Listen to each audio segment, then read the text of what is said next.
Hey everybody, it's Mike, aka That Reseller Guy. It's Monday morning, so we're going to talk about sales today, a few other things I picked up, and yeah, there was some NFL football that went on this weekend, so let's get going.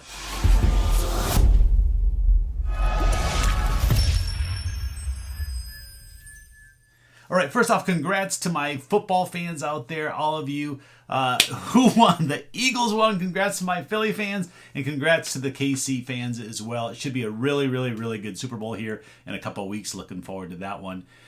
So my team's not in. I'm a Buffalo Bills fan. We went out a couple of weeks ago, but we don't want to talk about that. There's always next season, right? All right, so yeah, Monday morning I always like to talk about sales, what sold over the weekend, both eBay and I got Amazon this weekend too. I sold a couple of things on Amazon. So I'm going to talk about Amazon stuff first because that's back here and it's kind of taken up a bunch of the room. Amazon's been such a tiny little part of my business. I think last year total I did $7,000 on Amazon, I think was my total. But they eat up a lot of fees with all the shipping and fees and everything like that. Their fees were almost like, between fees and shipping, it ate like 40% of the total cost of my selling over there. So I'm doing less and less and less. I'm only doing things over there that the prices on eBay just don't compare to Amazon, and it works out okay. So first off, a couple little things. I sold this. Sold some shipping labels. Office supplies. Great stuff to sell both on eBay and Amazon. You can pick this stuff up cheap at garage sales, estate sales, and at thrift stores. This actually is kind of funny. I've actually probably had this for a couple of years. I had been using it underneath where I have my little stand for my phone when I film these, and I finally said, why don't I get this listed? And I did, and it sold in the same day. Now, I priced it fairly cheap. I just wanted it gone. $24.99 plus shipping, I think is what it was over on Amazon. So it sold really quick. Again, if you price stuff right, it's going to sell quickly. I think I was a few dollars under whatever the cheapest one was. So I figured that would sell fairly quickly. But this one back here, this one took a couple weeks, not too long. First off, these things are really good. These Black & Decker automatic jar openers. If you can find these used, they do sell for a little bit. They sell for $20 to $30, probably somewhere in that range. But this one was actually new in the box, but this box was, look at it, this box was beat up. And the weird thing about it, at the thrift store, I bought this at a Goodwill, it was marked $2.49. It had just come out on a cart, and I felt really weird taking this up to the front and paying $2.49 because I thought they were going to accuse me of like switching labels or something because it was priced so cheap. I mean, I know there's some of you looking going, my store would have priced this at $20, and yeah, that would be crazy for them to do it, but maybe just because this box was beat up, they priced it cheaper. I mean, look, you got a big chunk out of the side right there. So what I did on Amazon, you don't have to list it as new. You can sell used items over on Amazon as well. So I just listed it as used like new, and then there's a description box, and I put in there new, unused unit, box has major damage. Put it in there like that. Buyer can see all that, and when I print out the invoice and include with it, I circle that part of the description so they're not thinking they open the box and get this and go, what the heck did that guy send me? I'm like, yeah, you should have. Hopefully you realized that you were buying one with a damaged box. But either way, that whole long story, I got $79.99 plus a little bit for shipping over on Amazon for this. So I think the total that I got was like another $7 for shipping. Now, you know you can't ship this for $7. So I got $87 total. It's probably going to cost me, I didn't see where it's going yet. So shipping at UPS is going to cost me between probably $10 to $15, somewhere in that range to ship this out. The box will cost me a couple bucks. You factor everything in, I'm still probably going to net $40 to $50, somewhere in that range on this unit. I looked it up over on eBay, and they were selling for much less new open box like this. I think they were selling for like $30 or something. I mean, it was pretty low. So that's why I listed Amazon only. I will cross-list a lot of items like this now too. But this was an Amazon only, $80 plus shipping, $25 plus shipping on another one. I got $100 in Amazon sales this weekend, which for what I've been doing lately on Amazon, that's pretty good. Now, I don't want to talk completely bad about Amazon. There are a lot of people over there doing really great business on there. Just for how I do things and the type of things that I sell, I'm just finding that it's just not really the right fit to really focus on for my business. I think I can make more focusing on eBay, focusing on my collectibles booth, focusing on Whatnot a little more. Speaking of Whatnot, I did run another little auction last night. Yeah, I had a show last night. I ran it during the second half of the football game last night between the Chiefs game. So I had that kind of running in the background. The viewers could hear the game. I was reacting to the game as I was doing the auction. It was kind of fun. I think I sold 50 some items, did like another 200 and some odd dollars on there. Kind of average about $5 per card. So, you know, I was pretty happy with how that worked out last night. For those of you that haven't tried Whatnot, whether you do it as a seller or as a buyer, it's fun. It's fun going in there for these live auctions and checking them out. I do have a link down below. If you follow that link and you sign up, they give you 10 free dollars if you haven't signed up. So there's no harm in trying, right? All right, now sales on eBay. eBay was slow this weekend. I don't know if anybody else experienced it or it was just me. I sold a total of 8 items on eBay this weekend. That's like that can be a normal weekday to sell 8 items. So for the whole weekend to sell 8, it's pretty sad. But I've kind of got into that mode again where I haven't been listing as much over this past week. I've been listing every day, but it may be 2 to 5 items. It hasn't been a whole lot. And it definitely bit me this weekend with these sales. So let me bring up my eBay chart or my eBay screen over here. We're just gonna go down in order. No particular rhyme or reason. But right after the Chiefs won that game, I sold this Pat Mahomes card. Yeah, this one's pretty good. This is a 2020 insert card called Winning Ticket. It's PSA 10. Really good card. Graded a 10. It's not super valuable. I actually bought this one on Whatnot from a friend of mine, and I think I paid him like $13 or $15, somewhere in that range. Not too much. I ended up selling it for $39.99 plus shipping. So yeah, thanks to the Chiefs for winning. You got me a sale. Patrick Mahomes, he's an amazing quarterback, and he has the chance to go down as one of the best ever if he can stay healthy. He can have better numbers. He even has a shot to catch like Tom Brady's Super Bowls, I think. So it wouldn't be crazy for that to happen. All right, next we're going to go to a calculator. This is an item that I bought at a Savers. There's one particular Savers I go to, and I think over the last 2-3 months I've pulled 3 or 4 really good TI calculators here. This one is the blue one. Comes like this. It's the TI 84CE or 84 plus CE. Really good shape. The problem with these is if they're in a bag or something at a store and you can't see the screen, you just kind of got to go that the price you're paying maybe for a non-working unit, which is sometimes okay because you can build up 3, 4, 5 non-working ones and still sell them as non-working for parts, repair, and all that, and still get your money back. But when they work, it's big money. This one here, had in my store for probably about a month, and I had somebody buy it right away, and then they canceled the order. I had to relist it. You know, it happens. It's no big deal.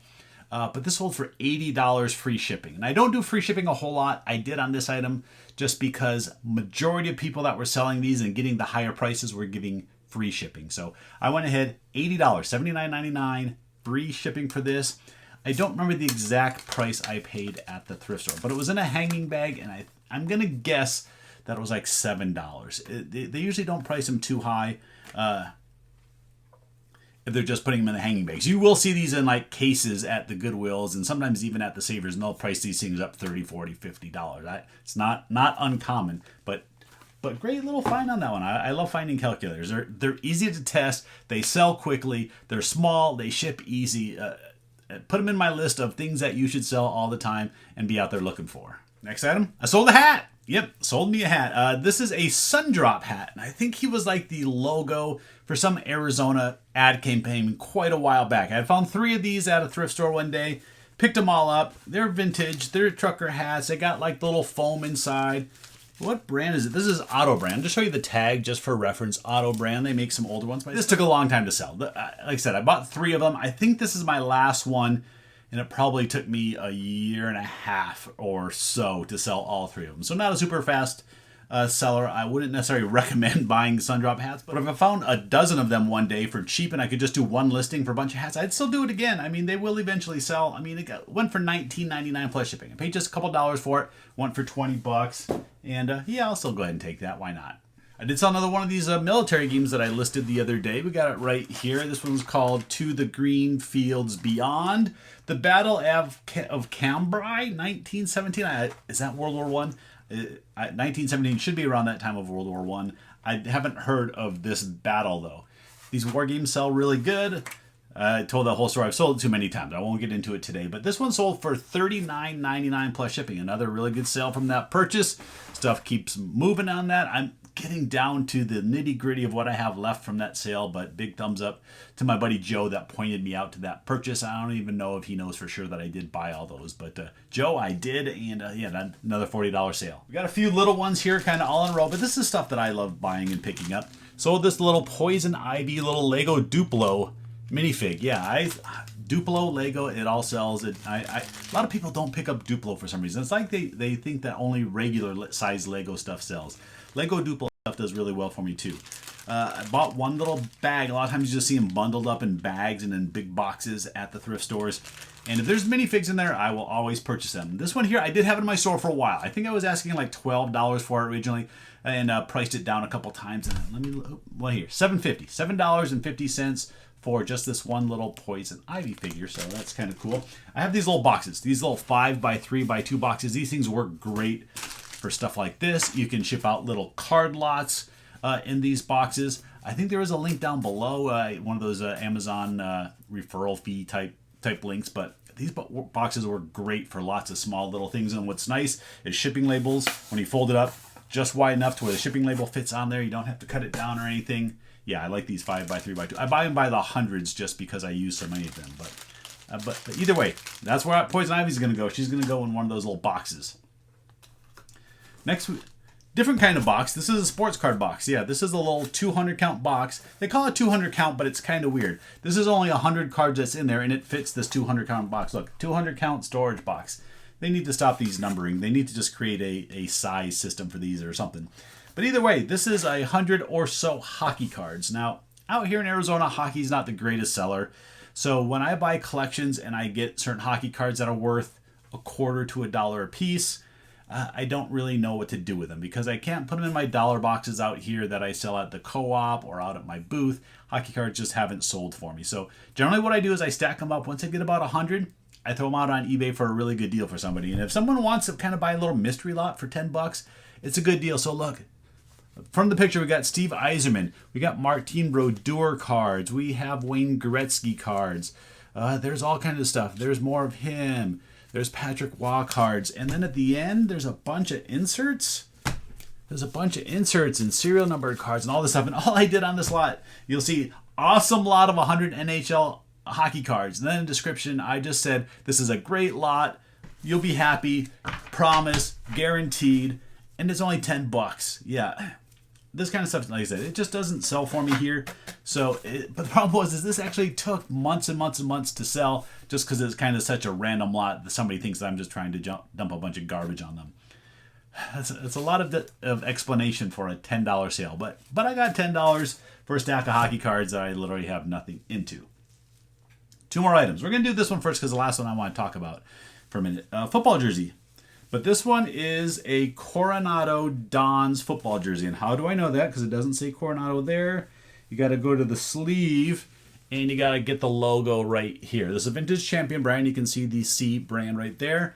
And it has the name Jack on the back. So I don't know if the person's last name was Jack, if their first name was Jack. But these are just like sticky letters. I think these could actually probably peel off and maybe the buyer is going to do that.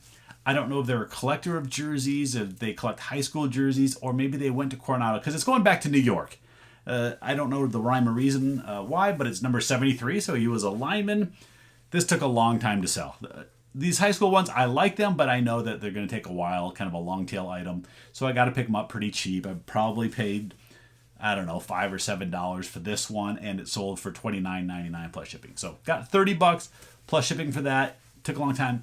And you'll notice with a lot of these items that I sold today, like I said, this one, the hockey cards, even the Poison Ivy. What else did I sell? The Sun Drop hat. These items have been in my store for a long time, so I'm happy that they're selling, getting them out of here. Like I said, they've been here a long time, so get some newer, fresher inventory stuff listed. Of course, we always got to keep listing. But the last item I got to show you, because this thing's strange. This is from a board game that came out, I think, in the either late 80s, early 90s, called Dream Phone. Let me see if I have it on the screen. 1991 Milton Bradley Dream Phone. It was sort of like a girls' game where they would call boys and stuff on the phone. You know, I don't know these things. I'm a dude. I didn't play those games back in 1991, but I had gotten a bunch of game parts from a friend of mine, and this happened to be in there. And I knew this one part sold pretty good individually. So this is the phone part of the thing, but just the way they made this phone, I'm not saying what it looks like. I'll let you guys use your own imagination. But I think they designed the phone this way on purpose to make it look sort of like that. Either way, I got $30 plus shipping for this Dream Phone replacement part. They're pretty easy. You just put some batteries in there, you dial up a number, and you can either, it'll tell you got a wrong number, or you can actually dial one of the correct numbers, and one of the boys that you're calling in the game will talk to you. But you know what this looks like. All right, now let's talk about a couple other things. I went to the local auction last Friday. I went over there. They had a lot of Budweiser steins and mugs and stuff like that. I know that those items don't sell great in collectibles booth, but they had some rare ones. They had some serial number ones, some other cool character ones that I was interested in. And one of the things that definitely, if you've never gone to an auction before, it's easy to get caught up in an auction. You want an item, you don't want somebody to beat you, so you just keep bidding. You might bid a couple of extra times and pay a little more than you should have, and that kind of happened to me. There was a couple items that I wanted, and there was actually one main one that I wanted. It was a Spud McKenzie Stein. I'll put a little picture of one up here. The last couple of solds for those have been pretty high. I actually bid up to $100 on it. It was kind of my limit on it, not knowing how quick it would sell at a higher price. Like I said, I think the last one sold for like $300-ish. But again, I didn't know if I could get that price, so I figured I'd cut myself at 100. That's what I did, and the other person won. Okay, fine. But these next two ones I also wanted, and I knew they would sell for about $80. So I put my cap at about 30. That way, after fees, I'm kind of doubling my money, but I didn't want him to win again. So I spent $40 plus the buyer's premium. So I spent $44 for these couple items that should sell for, actually, I think I priced one at 70 and 180. I'll as I talk about it, I'll put the picture of my listings up on the screen, but let me grab them real quick. All right, they're still in the boxes, so they're really nice. This was a huge collector of all these Bud Steins that sold all these items, and I don't think this one had ever been out of the box until they took it to the auction. So it's the Budweiser frogs, if you remember the Budweiser frogs, yeah, those guys. It's a Stein of him. So this one here I listed for $80. I paid $44, I listed it for $80. When all said and done, I'm probably going to make, once it does sell, what, $20-some on this one? So I don't like spending $40-some to make 20 unless it's something that's going to be easy to ship and sell quickly. But I got a little caught up at the auction, and I had spent my time there. I wanted to win something, and I spent a little bit too much, but I'll still make a little bit of money on them. Here's the other one. This one's pretty cool. This is the Budman. This is the 30th anniversary one. They did make some other ones. I kind of like that this box shows their other designs. This one here, I had actually found that one many years ago and sold it. It was literally sitting on a shelf at a thrift store for just a few dollars. I bought it, like 1975, and I remember it selling for, it was over $100. I don't even remember the exact price. But if you can find these Bud Steins, they do really well. It's individually serial. This one at least is serial number out of 10,000, but it sells for a little less. This one I listed for $70. So I paid $44 and listed it for $70. That's not a good business model. But I got caught up at the auction. It happens. I really wanted to win, and I did, but I'm not going to make a ton of money on those. Now, I did win a few other items while I was there, and I think I ended up spending $160-some. And when I calculated it all out, I think my total gross sales would be like $300-some. So I'll still make a little bit of money from the day, but it's not the normal that I want to do when I go over there to the auction. But, you know, it is what it is. All right, I think that's going to wrap it up. I talked about sales. I talked about the auction. I talked about Whatnot a little bit. I talked a little bit about everything, I think. I don't know what's coming up this week. I don't know what video I'm going to have later this week, Thursday. I'm actually getting ready this weekend. I'm going to be going up to Las Vegas for a sports card show up there. I'm going up there with my buddy Jay, so I'm looking forward to taking a little road trip with him, going up there for a couple nights and spending some time digging through some card boxes up there in Vegas. That'll be a lot of fun. Today is Monday the 30th. And I got a few days until then. So I got to do some listing, I got to do some selling, and I got to do some sourcing and all that good stuff. Regular week for me. So that's it. Thanks everybody for watching. And if you haven't subscribed yet, go over to my That Card Guy channel. Watch that one too. I share some content on there as well. So thanks everybody for watching. I'll see you next time.